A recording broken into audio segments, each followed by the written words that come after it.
The Reclaimer, it's a salvage ship that's used for going out and scavenging. It reclaims uh, ships that have been damaged or destroyed because it has a giant claw underneath that's got lasers on, and it cuts up the material and all gets sucked in through a vacuum inside, which can then get processed.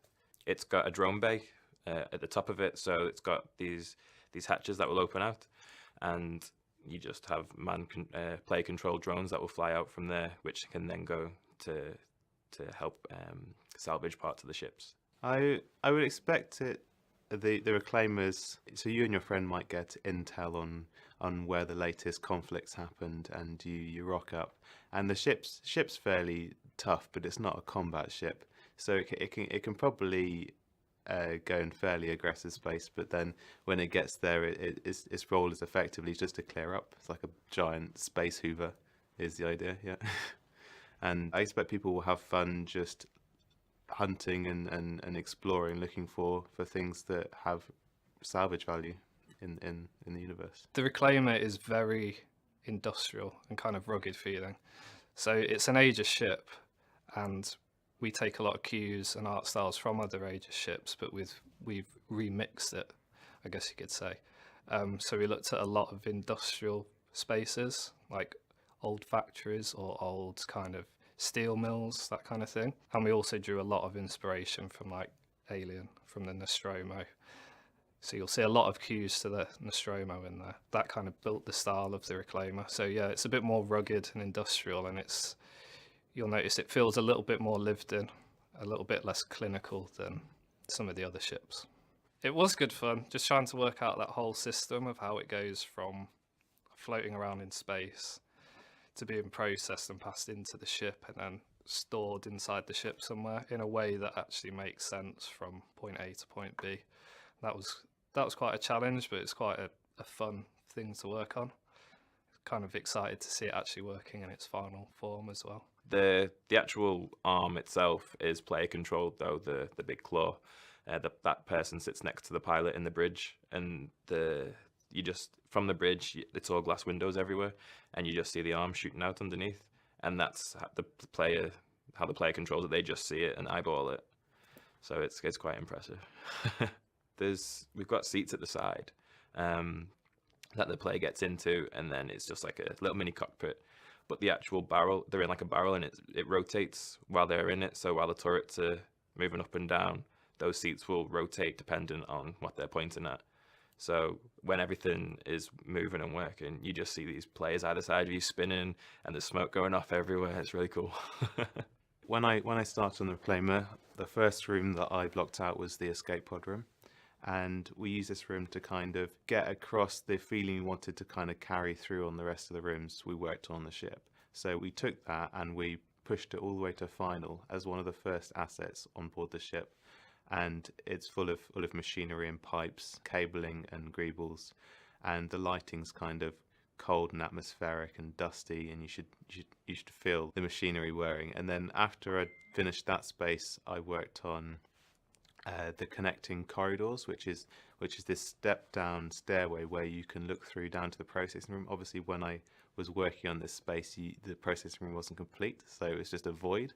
But now you should be able to walk down, and below you you'll have the refinery process, and you might see metal and things whirring. After the stairwell, you head down into the tech corridors. The tech corridors are the space that is designated for the computer systems and the servers, and basically all the plumbing and wiring for the center of the ship.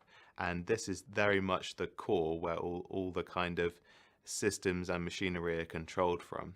And from there you have the central drone room. We have 3 drones that are able to be player controlled in order to go out and collect salvage and bring it back to the Reclaimer's machines and process. And from there you have 2 control booths and the racks and mechanisms for maintaining your drones and repairing them and keeping them all in order. I suppose they're designed to feel quite cold and industrial, but I've left kind of little kind of comfy corners in places so that it feels kind of cozy. Like the control booth has got 2 big comfy chairs and it's quite isolated, and then you go out into the actual drone room and it's quite open and and exposed. And it's the same with other areas on the ship. It's supposed to be kind of like a big nest, effectively, and you might find a little area where you can kind of drop down, have your cup of coffee or whatever, and then back to it. The first room that I worked on was the processing room, which is kind of like the trash compactor from Star Wars, but we've thrown in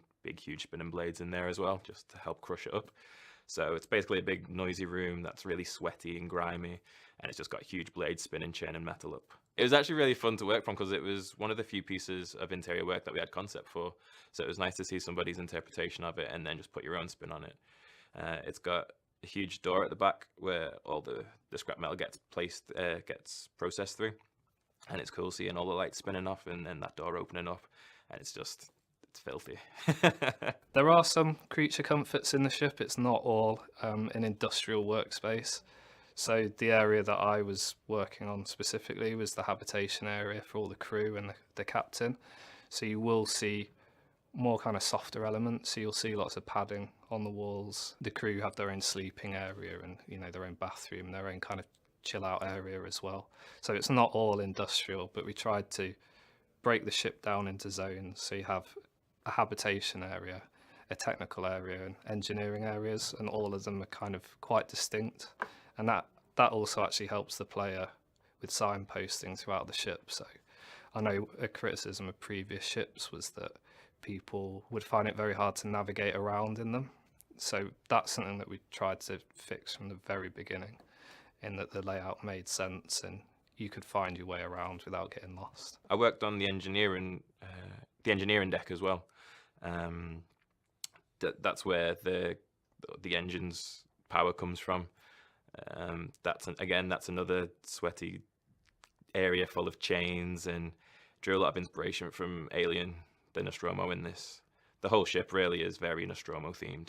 But yeah, that room's got this floating there's a floating walkway through this room, and it circles around the engine component, and it just feels it's full of smoke and fog. I think my favourite bits have been the kind of smaller rooms, like the little kind of spaces that wouldn't normally have that much attention, but I've gone and put a little bit more effort into those areas because I think it's quite cool for the context of the ship to have like almost the little things like the broom cupboard are totally filled out with detail and little monitors and machines, and you'll probably hear whirring and tinkering as you go in there, and everything kind of looks like it's got a function and a kind of reason behind it.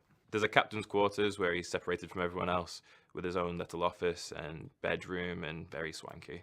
And across the way from him, you've got the crew quarters, which holds 6 people. They've got their own bathroom.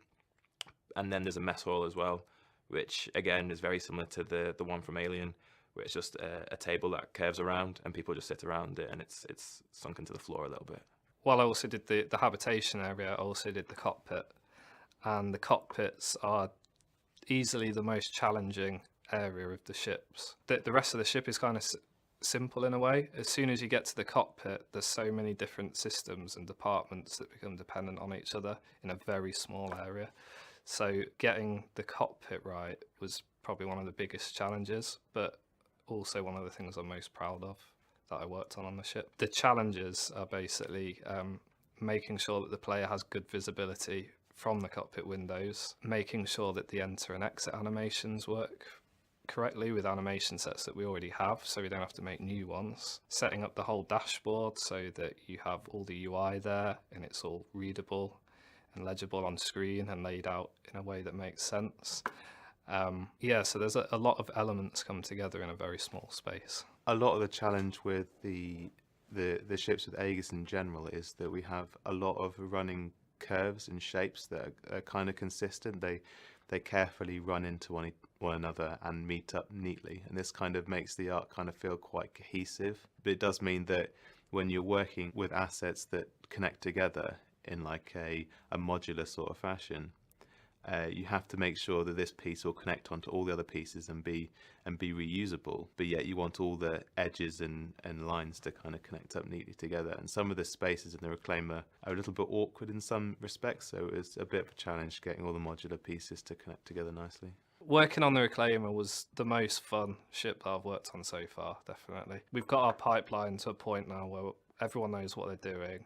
They know what the the quality standards are. And now it's at a point where there's not really many question marks when we start on a ship, unless there's a new gameplay mechanic in there that we haven't looked at before. So it's just a case of just making really cool artwork. And in the past, you know, some of the ships, the layout might have caused issues for the player. So once we knew that we had the layout right, we knew exactly how we were going to approach the art, and just making it was good fun, really. I think everyone who worked on the ship really enjoyed it from an art perspective. With an iconic look from renowned concept artist George Hull, I'm looking at you, Blade Runner, the Aegis Reclaimer has been tearing its way through the ship pipeline. I'm not the pun guy. And has now completed the entirety of Greybox and begun its journey through the final art phase, where it's currently in the tech setup stages. Now, we've got a fair amount of work to do, but we've never been closer to the Reclaimer becoming a reality in the Star Citizen universe. And my days of dive bombing down to a moon's surface and snatching someone up with its claw are soon at hand. Citizens beware.